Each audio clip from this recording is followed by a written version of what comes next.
Despierto, tienes que trabajar, en otro tiempo, otra mentalidad, aún me despierto de noche. Sintonía de Radio Clara, Lliure Directe, espacio que dedicamos a las entrevistas, a vuestra participación, y anunciábamos que hoy queríamos hablar con nuestro compañero Juan Ángel Saiz, que aparte de hablarnos de cine cada semana, aquí en Lliure Directe, en Clartelera, en Cinema Filmovert, y ponernos bandas sonoras todos los días, últimamente hasta entrando ahora, Juan.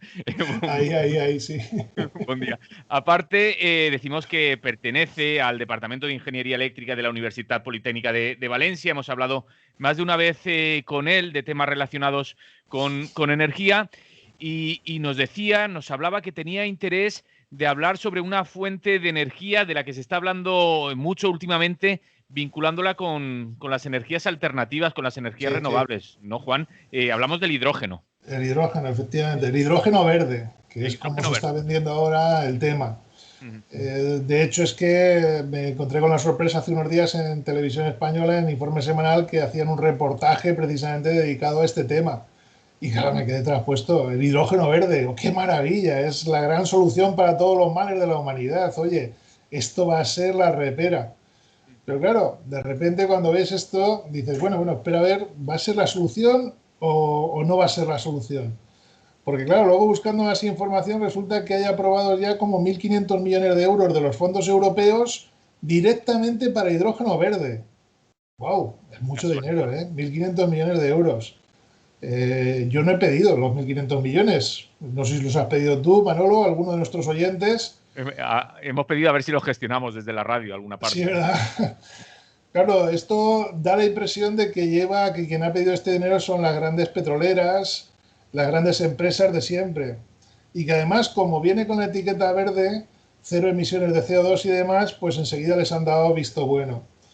Pero ¿es realmente lo que nos conviene como país? Entonces vamos a analizar un poco cosas que se dijeron en ese reportaje y que yo también he encontrado en páginas web, porque resulta que las compañías eléctricas y petroleras tienen ya determinadas páginas que pone hidrógeno verde y lo lanzan como el futuro, además combinado con energía eólica y energía solar. De hecho, estamos en un momento en que se está instalando muchísima energía eólica y solar. Si hace unos años, en alguna intervención que tuvimos, dijimos se ha parado todo con el Partido Popular, ahora se ha reactivado. Hemos pasado de unos 5 gigavatios, por ejemplo, de fotovoltaica, que no llegaba en toda España, hemos pasado en muy poco tiempo a 12. Eso está muy bien. Además, la intención es que se llegue a más de 20. Bueno, pues está muy bien. ¿Cuál es el problema? ¿Cuál es el problema que hemos citado siempre? La irregularidad. Tú tienes esa energía, pero se produce a las horas que se produce y, lógicamente, se consume a otras horas diferentes. Por la noche, a las 10 de la noche, no hay sol. Punto. Entonces, ¿cuál es la solución que nos venden? Hidrógeno verde. Porque así, las centrales de gas, ahora cogemos y las adaptamos y en vez de consumir gas natural, que es un recurso fósil y, por tanto, perecedero, no va a haber para toda la eternidad, ponemos hidrógeno que va a ser para siempre. Bueno, qué bien. Oye, te lo venden así y dices maravilloso, pero no es tan maravilloso. ¿Y por qué no es maravilloso? Bueno, pues porque en realidad el hidrógeno no existe en la naturaleza. No tenemos, bueno, existe en el Sol, pero de momento no podemos mandar cargueros espaciales al Sol a que cojan trocitos de hidrógeno o paquetes de hidrógeno y lo traigan para acá, sino que lo que tenemos que producir. Y esa producción, tal como se indica también en todos los medios que podéis incluir, tanto de internet como en televisiones y demás, se hace a partir de agua. Y no produce residuos. Tú tienes el agua que es hidrógeno más oxígeno. Son dos moléculas de hidrógeno y no dos moléculas, no, dos átomos de hidrógeno y uno de oxígeno. Lo descompones y te quedan dos de hidrógeno por un lado, el oxígeno por otro. El oxígeno se va a la atmósfera. Estupendo, tenemos más oxígeno, más limpia la atmósfera. Y tenemos hidrógeno que almacenamos para luego reutilizarlo, volverlo a combinar con oxígeno y que libere energía. Como idea no está nada mal. Hay solo un pequeño problema. Y es que hace 30 años yo ya recuerdo que me vendieron esta idea como básica para mejorar todo el sistema eléctrico, todo lo que tenía que ver con el aprovechamiento energético de nuestro país o de cualquier otro país. Hace 30 años era ineficiente. Hace 20 era ineficiente. Hace 10 era ineficiente, hoy es ineficiente. ¿Qué significa que es ineficiente, Juan? Pues que el rendimiento es malo. Que el rendimiento es malo, pero malo. en todas sus coordenadas. Rendimiento teórico, un 60%. Rendimiento real, 50 o 40. Vale, no hay problema. 50% de rendimiento, hombre, pues no está mal. Una nevera tiene un 10. Bueno, pues es mejor. Un coche tiene un 1 o un 2% de rendimiento. Mucho mejor, oye. Ya, pero es un rendimiento que hay que combinar porque primero hay que pasar a través de una cosa que se llama pila de combustible. El agua, combinada con la electricidad, pasa por esa pila de combustible y se transforma en hidrógeno. Pero luego hemos de coger el hidrógeno y hemos de volverlo a transformar en electricidad. Es una doble transformación. El hidrógeno solo sirve para almacenar, para que en esas horas en las que no hay sol o no hay viento podamos tener suministro. Esto es lo que se nos está vendiendo. Pero la transformación, primero en hidrógeno y luego de hidrógeno en electricidad, es muy poco eficiente. Rendimiento real final que podemos tener, entre un 20 y un 40%. Más bien me inclinaría hacia el 20%. Es decir, vamos a perder en la transformación un 80% de la energía.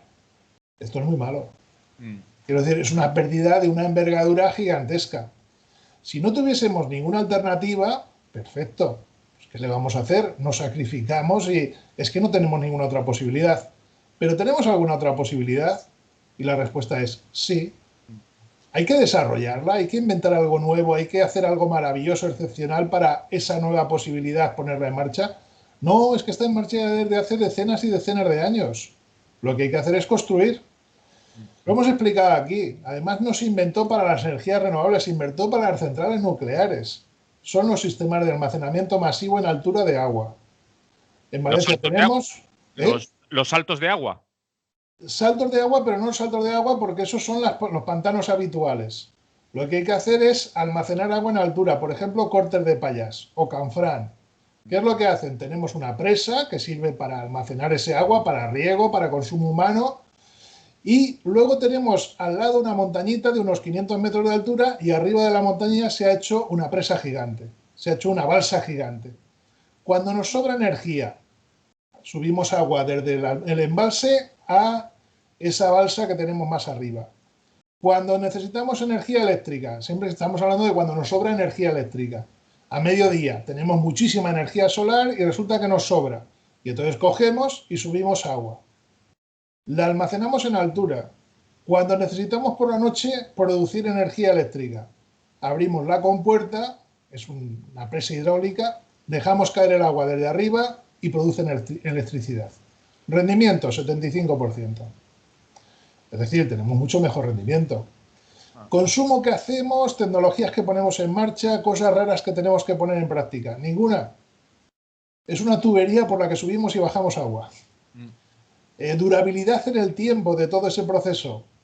Pues hombre, con un buen mantenimiento, no digo infinito, pero es una tubería. Es decir, la infraestructura que se haya hecho va a durar todo el tiempo que queramos si hacemos un buen mantenimiento. Rentabilidad de la inversión, enorme, porque estamos hablando de una inversión que va a estar en funcionamiento ese equipamiento durante cientos de años. ¿Necesitamos investigar mucho más? No, está investigado.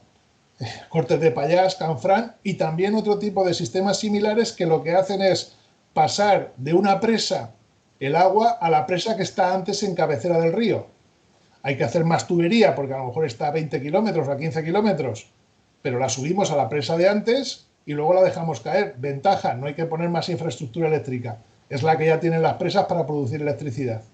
Por tanto, tenemos muy buena capacidad para optimizar lo que ya tenemos. ¿Vale? ¿Y por qué no se hace? Esa es la pregunta. Pues esa es la pregunta que me hago yo también. ¿Para qué tenemos que inventar el hidrógeno verde? Porque resulta que si en vez de esos 1.500 millones que sirven para empezar a tener algo en marcha, que los no invertamos... pero la respuesta que se me ocurre tiene que ver con esos 1.500 millones de euros. Bueno, puede ser que tenga que ver con los 1.500 millones de euros, pero vamos a ir un poco más lejos porque yo quiero ahondar un poco más en ese tema. Pero antes de eso, esos 1.500 millones puestos en un almacenamiento masivo como Cortes de Pallás dan una cantidad de disponibilidad de energía brutal. Cortes de Pallás tiene 1.700 megavatios. Eso es una potencia brutal. Lo mismo con 1.500... ¿Cuánta potencia nos haría falta para cubrir habitualmente o para cubrir bien esa Bueno, pues nos vamos a Red Eléctrica Española, lo voy a poner en mi navegador, Red Eléctrica Española, y vamos a ver lo que estamos consumiendo en este momento. Y entonces con lo que consumimos en este momento podemos saber qué necesidades energéticas tenemos. Es tan sencillo como eso. Se va uno a demanda y producción en tiempo real y resulta que en este momento en el que estamos, ¿no? En otro instante, pues estamos consumiendo unos 34.000 megavatios de potencia instantánea, pero eso procede de hidráulica, eólica, solar, de todas las combinaciones. Por ejemplo, en este momento la solar está aportando 4.400, que es el 13,68, y la eólica otros 4.600, que es un 14%. Y luego estamos otra térmica no renovable, la hidráulica en este momento está produciendo también bastante, está produciendo 5.000, que es el 15%, solamente de esas tres ya tenemos el 45% de todo el consumo de España. Es decir, estamos intentando regular, no producirlo todo, para que lo tengamos también claro de lo que estamos hablando. Entonces, ¿cuánto queremos regular? Cuanto más regulemos, más flexible es nuestro sistema. De momento lo que es cierto es que tenemos pocas instalaciones de almacenamiento masivo en altura. Si gastamos 1.500 millones de euros y metemos 3 gigavatios más, 3.000 megavatios más, pues ya tenemos más regulación. Tenemos casi el 10% de la potencia que pedimos a horas de máxima demanda, de máximo consumo, tendríamos todo eso con los 1.500 millones garantizado. Bueno, pues yo creo que es una acción mucho mejor. No tenemos que hacer grandes desarrollos ni pensar a ver si en el futuro nos va a funcionar o no nos va a funcionar. Nos funciona ya, porque es que está comprobado el sistema, está muy comprobado. Bueno, pues claro, frente a esto, ¿qué es lo que nos encontramos? Pues nos encontramos, evidentemente, a los que están metidos en hidrógeno verde, en pilas de combustible que llevan 30 años queriendo hacer mejoras y no han conseguido grandes resultados y que dicen, uy, campo de trabajo ahí, me van a dar subvenciones todo lo que pida para seguir metiendo ahí investigación, pruebas, etcétera. Pero si en 30 años no hemos avanzado mucho, yo veo dificultades para que mejoremos especialmente esos rendimientos. Mientras que frente a ese 40% que en el mejor de los casos conseguiríamos como rendimiento global de todo ese proceso, tengamos un 75% en almacenamiento en altura, es que hay poco que investigar adicional. Lo que hay que hacer es hacer ya instalaciones de ese tipo. Las que venimos pidiendo yo creo que desde hace 8 o 10 años, porque es que me parece que de esto empezamos a hablar hace 8 o 10 años. Bien, luego hay otros investigadores que dicen, cuidado, que es que estamos pensando en que las energías renovables son infinitas y se van a acabar un día. Ya, pero ¿por qué se van a acabar? ¿Dónde está el límite? Es que las energías renovables tienen un límite y además fijan ese límite en un 20%, en un 30% de toda la energía que necesitamos. No, señores, vamos a ver si pasamos a coches eléctricos, si pasamos a que todo sea más optimizado, lo mismo no tienen un límite, lo mismo podemos prácticamente toda la energía que tenemos de cualquier tipo, sacarla de fuentes renovables, de energías renovables. Evidentemente no va a ser en un año ni en 2, va a costar un tiempo, lógicamente. Es un proceso relativamente rápido, pero que tiene que ser progresivo. Bueno, pues entonces, ¿dónde está ese límite? En ningún sitio. Yo recuerdo que ya se hablaba de estos límites y que se decía, es que si tuviésemos que producir toda la energía eléctrica, solo la energía eléctrica, que es el 25%, la cuarta parte de la energía que consumimos, porque luego está el consumo en automóviles, en calefacción, en cosas de este estilo. Bueno, pues si tuviésemos que producir toda la energía eléctrica de España con renovables, no habría espacio suficiente en España para poner las placas y demás. Bueno, pues ya lo calculé, lo hablamos aquí hace unos años, y resulta que no, que son pues 3.000 kilómetros cuadrados lo que necesitamos. Y solo en Almería o en Jaén tenemos 7.000 o 8.000 kilómetros cuadrados de desiertos, literalmente de desiertos. Luego, es que aunque quisiéramos producir toda la energía eléctrica más toda la energía de todos los demás sistemas con renovables, tendríamos espacio más que suficiente solo en los desiertos de un par de provincias de España. Entonces, ¿dónde está el límite? Pues el límite yo creo que está en la obcecación de determinada gente que solo ve lo que le interesa a él. Si soy investigador de hidrógeno, pues, oye, que se invierta en hidrógeno, que me irá muy bien. Estupendo.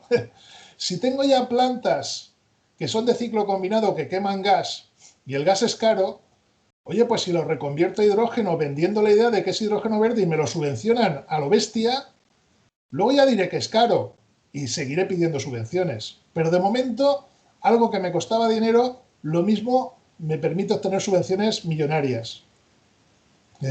No, este no es el camino. Si hablamos globalmente de lo que nos interesa como sociedad española, como conjunto de la población, nos interesa optimizar. Incluso las subvenciones que llegan de Europa, porque no lo olvidemos, ese dinero es de vuelta. Una parte es a fondo perdido, pero hay otra parte que hay que devolver.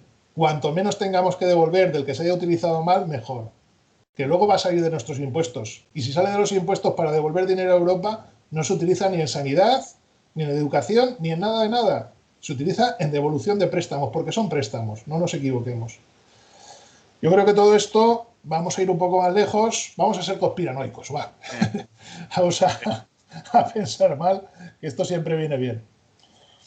He dicho antes que una de las cuestiones a transformar serían los coches eléctricos. Y de hecho, el propio Pedro Sánchez decía, creo que era el miércoles, presentando ese plan de transformación que va a venir de la mano de todos los fondos europeos, hablaba que uno de los ejes, aparte de toda la historia digital, de que hay que transformarlo todo digital, que todo esto siempre me produce dudas existenciales graves. Si yo tengo ya transformado en digital en mi casa con mi ordenador, ¿qué hay que no se haya transformado en las empresas? ¿Qué hay que transformar en las empresas en esa transformación hacia lo digital? Pero bueno, dentro de lo que estaba presentando, una de las coordenadas eran los coches eléctricos.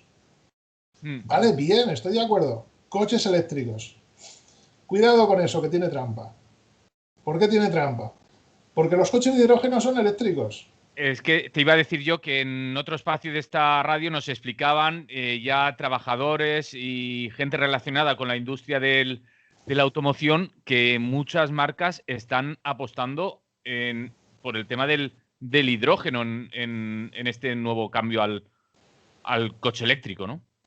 Claro, pero es un problema. Porque si hemos dicho que es súper ineficiente, ¿por qué apostamos por él? Cuando resulta que Pero es vamos un a acabar coche con las eléctrico. gasolineras.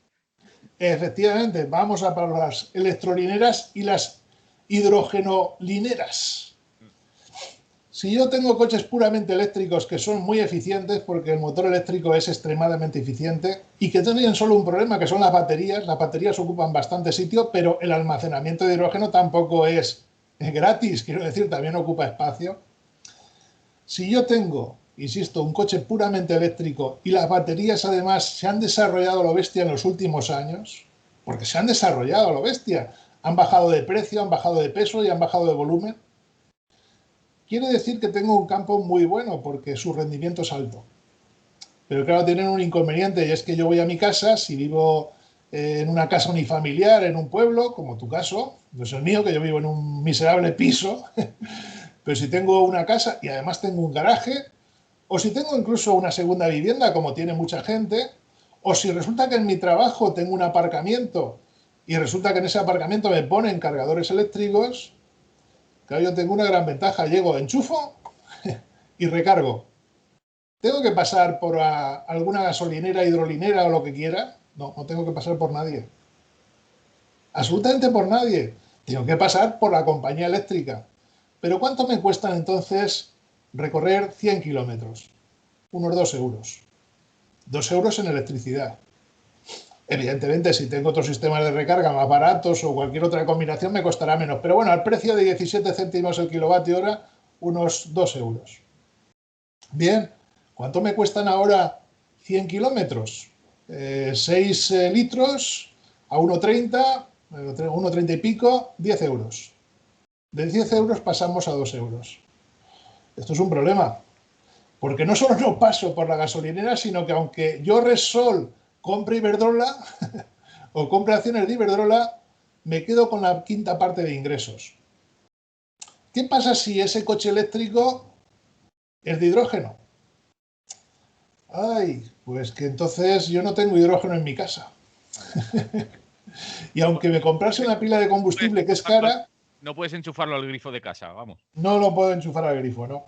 Y aunque me comprase una pila de combustible, pues es que tampoco podría, porque luego hay que meterlo a presión, porque no es coger y producir hidrógeno, sino que hay que meterlo con un compresor a presión y, bueno, es un proceso complicado.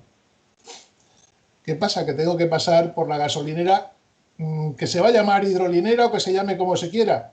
¿Y quién fija el precio del hidrógeno? Pues la persona que me lo vende. Y si ya por una parte es ineficaz, que estamos diciendo que sus rendimientos son bajísimos, ¿qué ocurre cuando me lo vendan? Pues nos remitimos también a reportajes que hemos visto en televisión con anterioridad, que ya me han dicho, cuidado, el hidrógeno va a ser caro, habrá que subvencionarlo o que la gente empiece a pensar ya que el hidrógeno cuando recarguen en las gasolineras le va a costar más dinero que el combustible actual. Ostras, perdone, no me venda hidrógeno, vendame electricidad.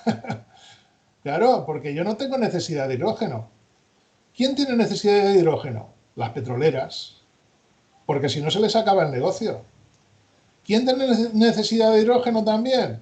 Pues si fabrican los fabricantes de coches de hidrógeno, los fabricantes de coches, pero ¿por qué no los fabrican completamente eléctricos?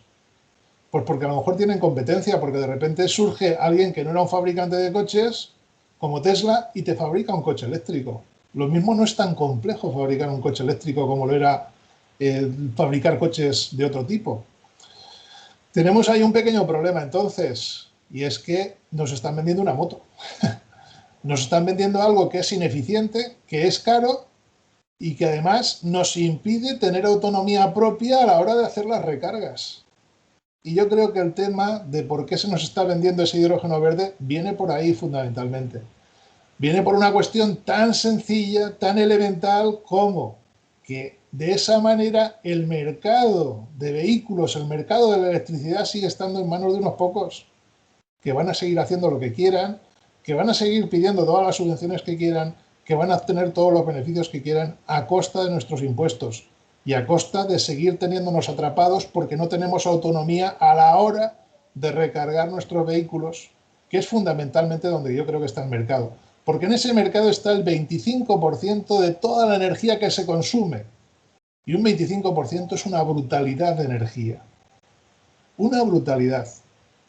Repito entonces, como país, desde mi punto de vista, y siendo un ignorante como soy, no cabe ninguna duda, bueno, pues yo creo que lo que conviene es todo el dinero que se ha de emplear en hidrógeno, emplearlo en hacer almacenamientos en altura, conectando embalses que ya existen, con tuberías para almacenar de unos embalses a otros, luego dejar caer el agua y producir electricidad. Segundo, coches eléctricos puramente eléctricos, que no pasen por el hidrógeno, para que la gente tenga independencia, para que pueda cargarlo en su casa. Porque todo ese sistema es enormemente eficaz y al no tener esos rendimientos tan bajos del hidrógeno, la cantidad de energía que utilizaríamos sería mucho menor.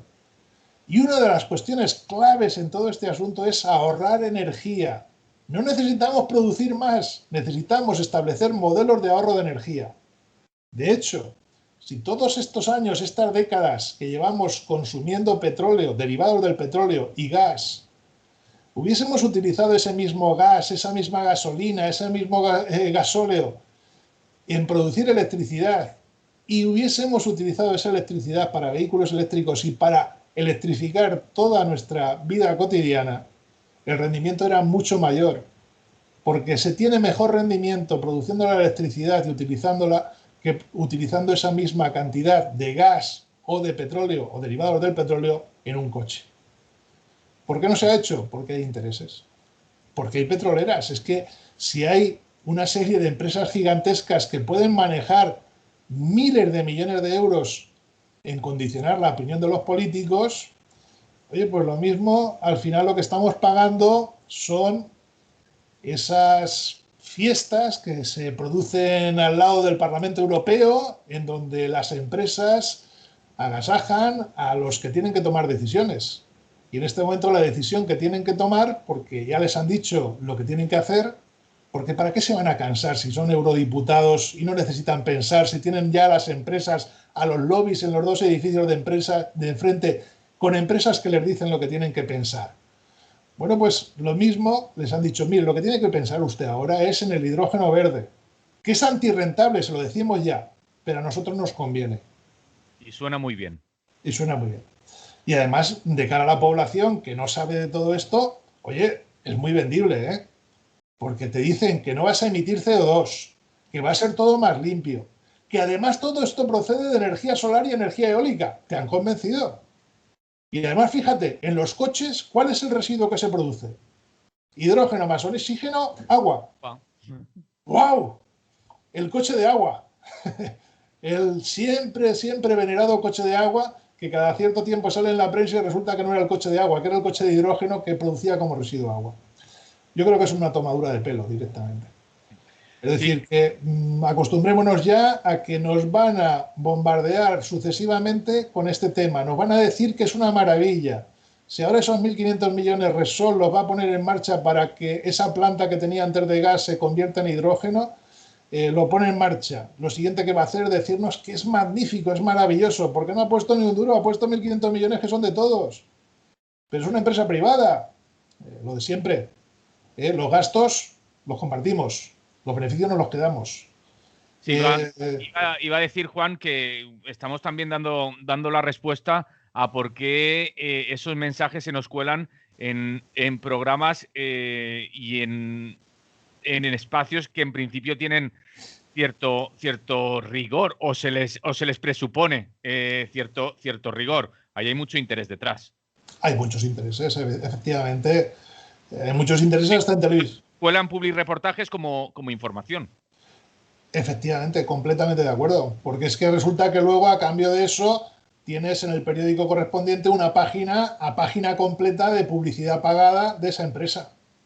Claro, ¿quién se resiste en unos momentos en que la prensa escrita está en crisis, la prensa de Internet está en crisis porque hay demasiadas plataformas y todos quieren sobrevivir, e incluso Televisión Española, que no está en crisis, pues tiene patrocinadores? Espacio patrocinado por... Claro, es un problema.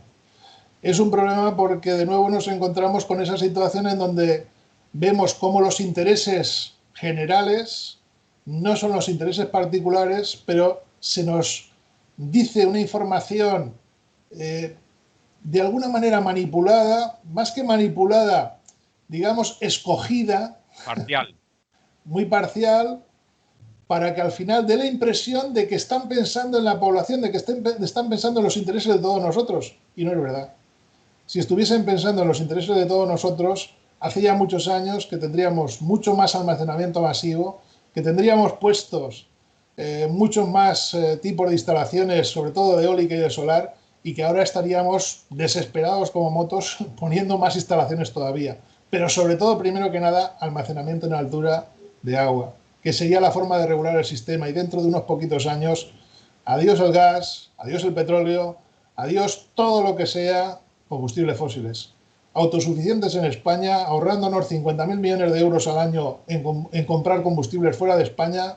Olvidémonos del carbón, también supercontaminante. A todos los mineros asturianos, no os preocupéis, os vamos a dejar que estéis ahí trabajando en otras cosas, os prejubilamos. A pesar de que el ministro ahora quiere jubilar a la gente más tarde, a los mineros los vamos a jubilar a todos, que total son 6 o 7.000, ya no quedan más. Y a vivir, porque es que ahorrarse un país 50.000 millones al año es mucho dinero. Eso sería lo inteligente. Pero si caemos en las redes del hidrógeno verde y además nos dicen, uy, vamos a vender una cantidad de tecnología en el exterior, bueno, esto del hidrógeno verde nos va a permitir vender lo que no está escrito. Ah, que es que en Francia, en Alemania y en los demás sitios son idiotas. ¿No han pensado también en el hidrógeno verde todas sus compañías petroleras? ¿Qué estamos diciendo? ¿Qué estamos vendiendo? Ahora, lo que sí que sabemos, curiosamente, es que España exporta energía eólica. No energía, equipos eólicos. Desde hace muchos años. Resulta que somos de los mejores a nivel de producción de equipos eólicos del mundo. Y que España también exportaba equipos fotovoltaicos. ¡Joder, qué maravilla! Y hemos dejado que, por ejemplo, una empresa valenciana, Silicon, se hundiese. ¡Qué curioso! Cuando resulta que a nivel de test, a nivel mundial, era la mejor del mundo. Las mejores placas solares, los mejores equipos a nivel mundial. Y precios competitivos. También exportaba. ¿Qué estamos haciendo? ¿Qué pasa? Que si no eres una empresa que está en el IBEX 35, te damos la patada y nos olvidamos de ti. Mal andamos y los políticos que tenemos están tan ciegos como para no ver esto. Desde luego andamos muy mal, muy mal. Y lamentablemente tengo que decir que es que andamos mal. Sí. Juan, tenemos que acabar, pero Sí. como te decía, no sé si quieres añadir algo más, pero esto nos hace estar atentos a esos movimientos que estamos viendo en torno al hidrógeno, porque sí que es verdad, al hidrógeno verde, que últimamente estamos viendo muchos, digamos, nos va llegando por varias vías esa fuente de energía, ¿no? Sí. Yo lo que diría a la gente es que esté pendiente de todo ese tema, que no se deje engañar, que busque más información. Volveremos a hablar de este tema seguro más adelante en la emisora, pero sobre todo que proteste y que apoyándose en estos datos que hemos dado, que cuando alguien intente venderle la moto del hidrógeno verde y todo este tipo de cosas le diga, oye, no me mientas, y le explique que hay alternativas diferentes, más eficaces, que dependen menos de subvenciones millonarias y que nos están tomando el pelo miserablemente. Yo creo que con eso avanzaremos, y si además de vez en cuando envían una carta al director, a los medios de comunicación, sean escritos o de internet, quejándose de que lo que están informando no es cierto, pues lo mismo también avanzamos un poco más. Pero cuanto más gente sepa que esto no va por ahí el camino que nos interesa a todos, yo creo que habremos adelantado mucho. Y que esas otras alternativas o esas alternativas permiten también la descentralización y que no esté todo en manos de los de siempre. Efectivamente, si es que ese es el gran problema. El problema es que eso nos permite descentralizar e independizarnos de las grandes corporaciones, de las grandes empresas. Y eso es lo que están intentando impedir. Y a nosotros nos conviene independizarnos. Seguro. Muy bien. Muy bien. Juan, lo dejamos por aquí. Venga. Y, como decimos, seguro que volvemos a charlar de estos temas. Un abrazo. Salud. Salud. Lliure Directe Radio Clara. Hablábamos con nuestro compañero Juan Ángel Saiz, compañero, ya sabéis, que con el que hablamos de cine cada semana aquí en Lliure Directe en Radio Clara.